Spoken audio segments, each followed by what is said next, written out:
Ukraine wants to make Russia pay for the damages it's caused. Literally.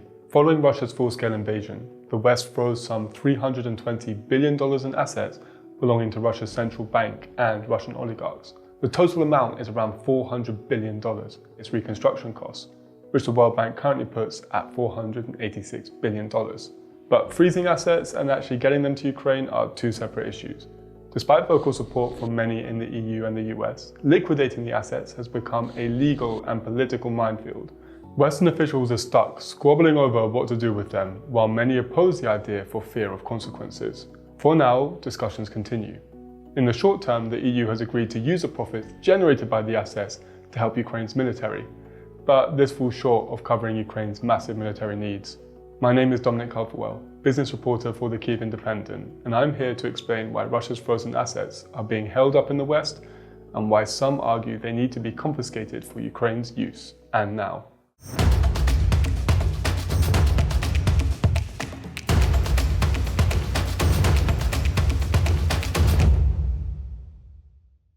Over the years, the Russian central bank invested in foreign countries. Money is tied up in foreign bank accounts in local currencies, gold, bank deposits, and securities like bonds and stocks. The central bank hasn't provided a breakdown of its frozen assets, but documents show that at the start of 2022, the bank had $207 billion in euro assets, $67 billion in US dollar assets, and $37 billion in British pound assets, according to Reuters. Among the Russian assets in the EU, Euroclear, a Belgian financial company, holds an estimated value of 190 billion euros.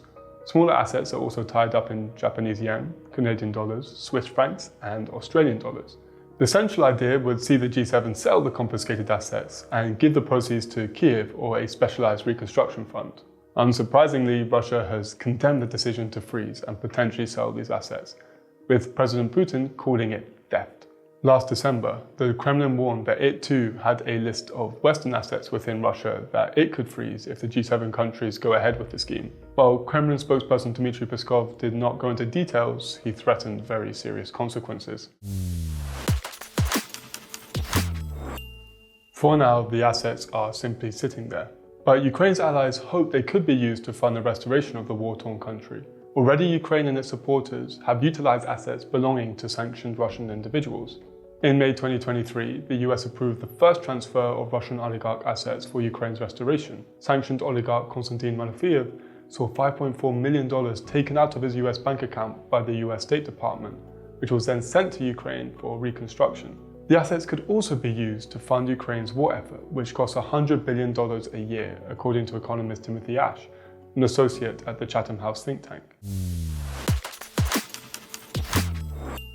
International laws are the main barrier to liquidating assets belonging to a country's national bank.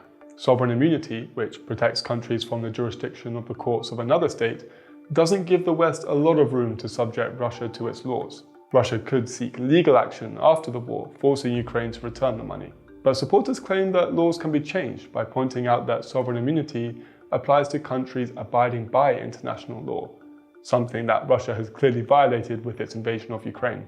However, politicians are hesitant to amend the laws.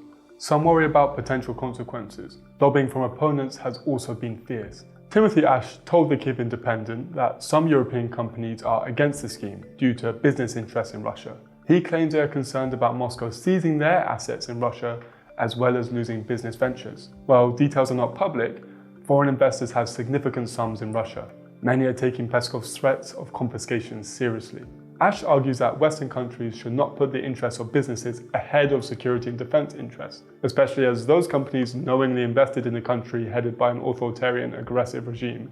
The consequences of Ukraine's defeat will likely impact European citizens far more than businesses losing money in Russia.